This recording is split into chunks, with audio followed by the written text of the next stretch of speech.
we're moving because we thought the ice had completely defrosted, but it's lying underneath the water, and you can see it is quite thick there still. See, it looks like it's completely melted. Whoa! Might have to stop.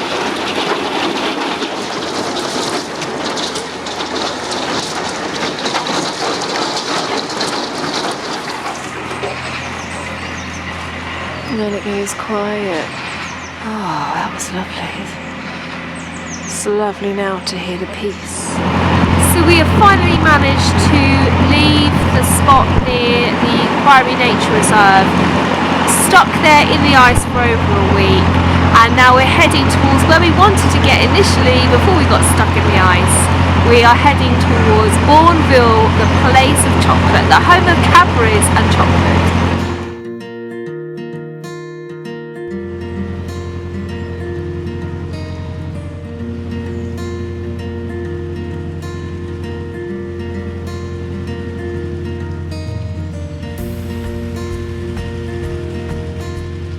Then suddenly everything starts to feel a little bit more industrial.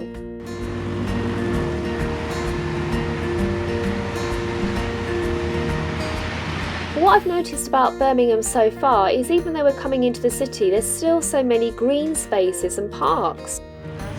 A little Christmas tree.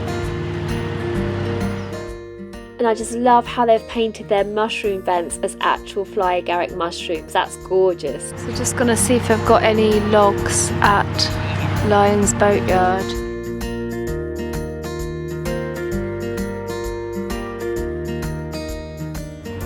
So this is all a bit exciting. When we went to buy logs, we have also gone and bought ourselves a new book for the adventures to come after we've gone to Birmingham. And do you know what's lovely about this is it isn't coffee stained, it's got no mould and mildew in it, no squash cheese sandwiches, it's just lovely and clean. By the end of the day it will be coffee stained, mildewed and have some squashed vegan cheese sandwiches in it. Although the page has come out, that's not very good. Being that India's just finished university, I thought it'd be good for her to put her skills into practice and glue the pages back. How many years has it taken you to perfect this method, India? A whole degree. A whole degree? My PhD in this. You could do a PhD in it? What have you just done in? You just glued the wrong side? I chose the wrong side. I thought you said you had a degree in this. I know it doesn't account for these sort of circumstances.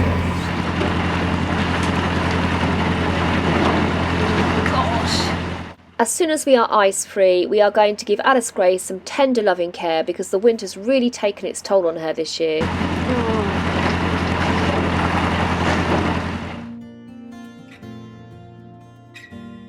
We're approaching Brandwood Tunnel.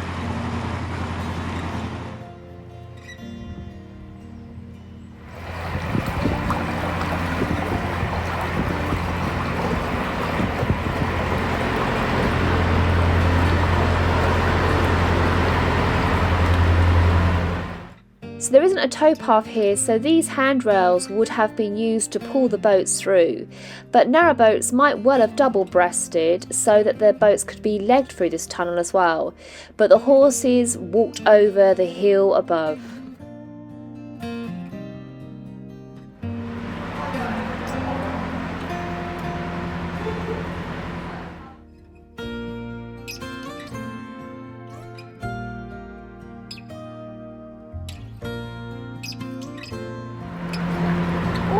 Kingfisher!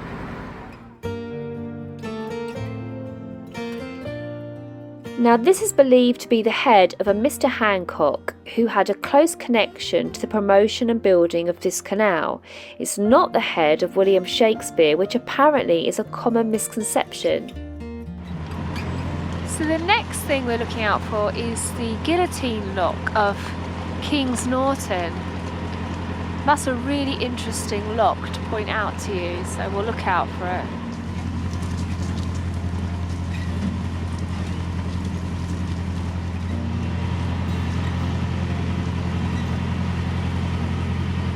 Right, here we are, Kings Norton Guillotine Lock. And we're about to go through it.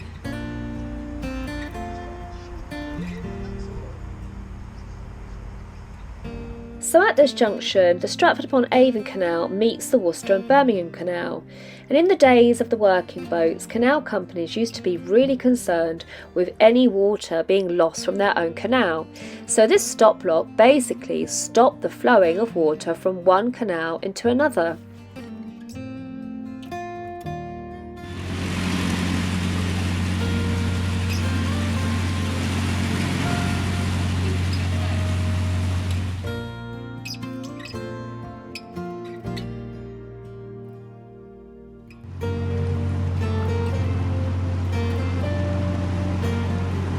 With the wooden gates set in the cast iron frame, it just looks beautiful. So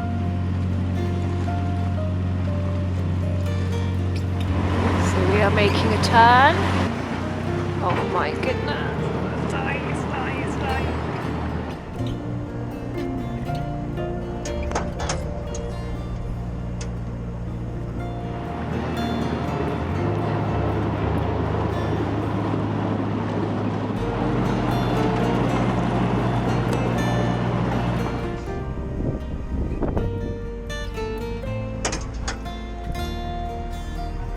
Come on.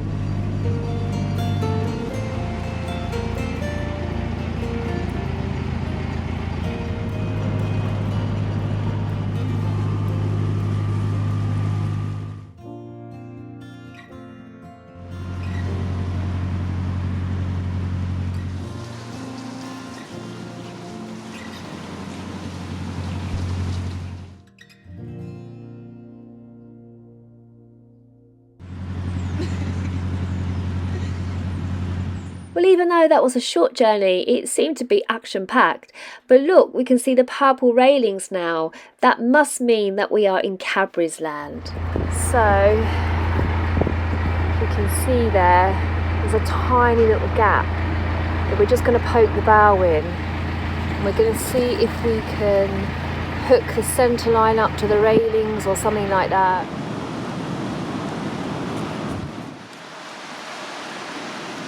We are in Bournville. You can hear the train. We're literally right next to the train station. Our back end is basically plonked on top of an aqueduct where a road goes underneath, but the front end is on the secure moorings, that much of the front end. But I'm going to take you and show you Bournville. It smells good here. I wish we had smell-o-vision, but you're just going to have to imagine the chocolate smells woofing around in the air. But let me show you Bournville. 5.5 million Cadbury dairy milk blocks, 400 million chocolate milk buttons, and over 1 million Whisper bars. So this is the Bournville block basically for the Cadbury's dark smooth chocolate. It smells amazing here. But when George Cadbury set this site up with his brother in 1879, it was going to be a bit more than just a factory.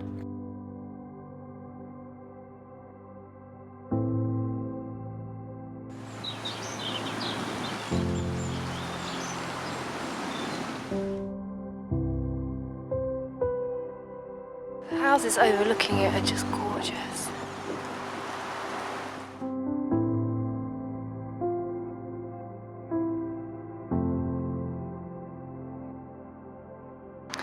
So these houses were built for the firemen who worked at Cadbury's.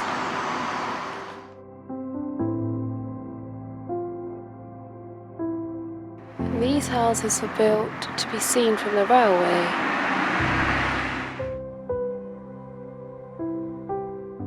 And George Cadbury made sure that every house had a garden and that every garden had at least one tree, because he could see the benefits that gardening had on your health and well-being.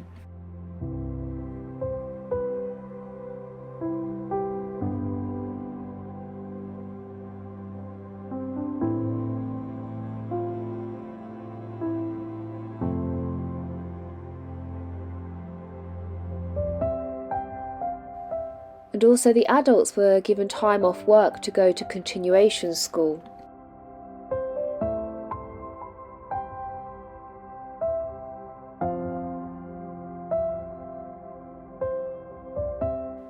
Over the road here is a sports ground that was set up for the men. So this is where the ladies would have come for recreation. It's a bit sexist, isn't it, really? Sport for the men, recreation for the ladies. Glad we've moved on a bit. But there's a really interesting post over here. Yeah, and here it is. This is Trumpet Pixie Cup.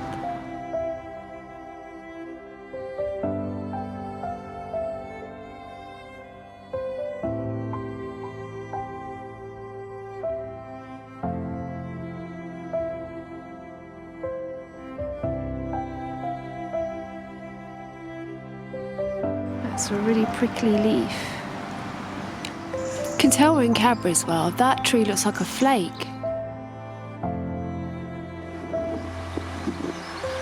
And this is the River Bourne, and that's where Bournville gets its name.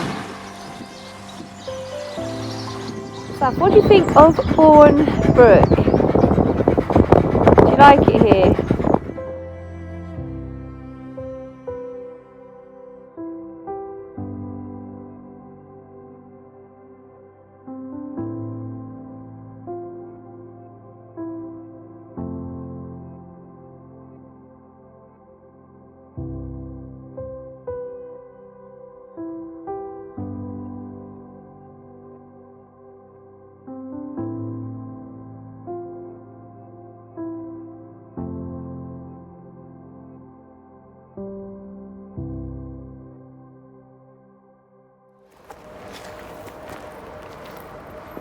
First of all, should we get all the plants out? You can come out.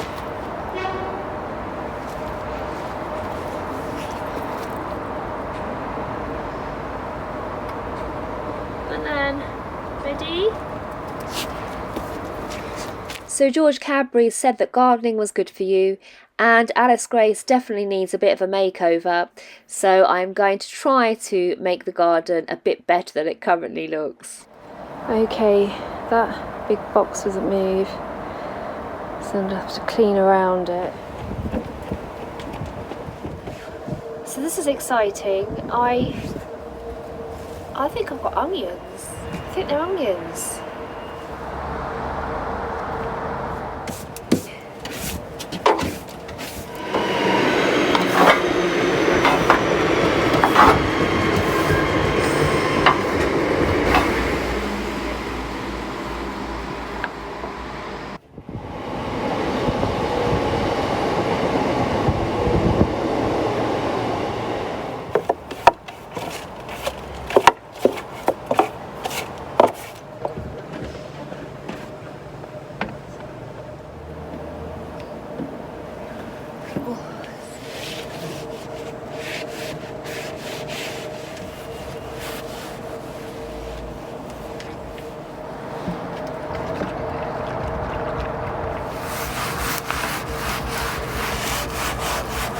Seats need a bit of a paint, so I'm going to give them a quick sand and paint.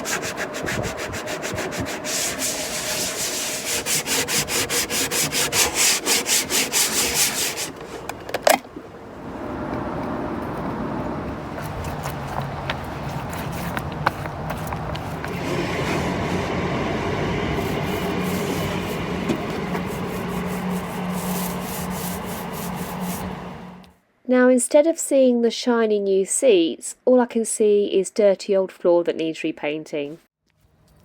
Then, as I'm carefully stepping over to put the pots back and avoid the wet benches, I bring a pot back that smashes and decorates my wet paint with terracotta.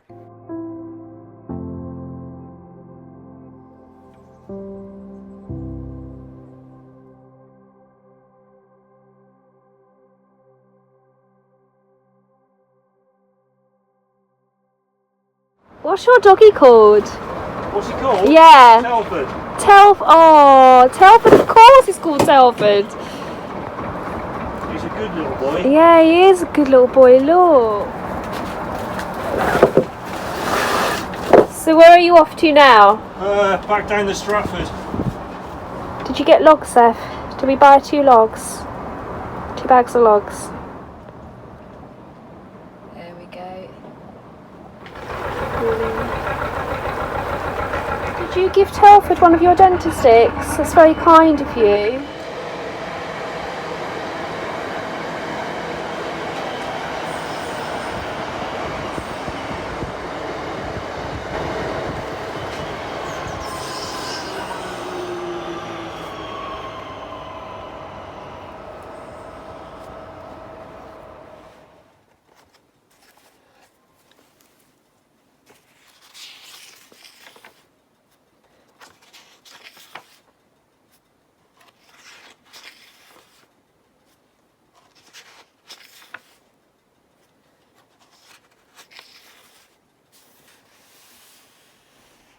Near flaky trunks where dark bark weaves, on the ground's brown crispy leaves, caramel feathers catch the breeze in Bournville by the green.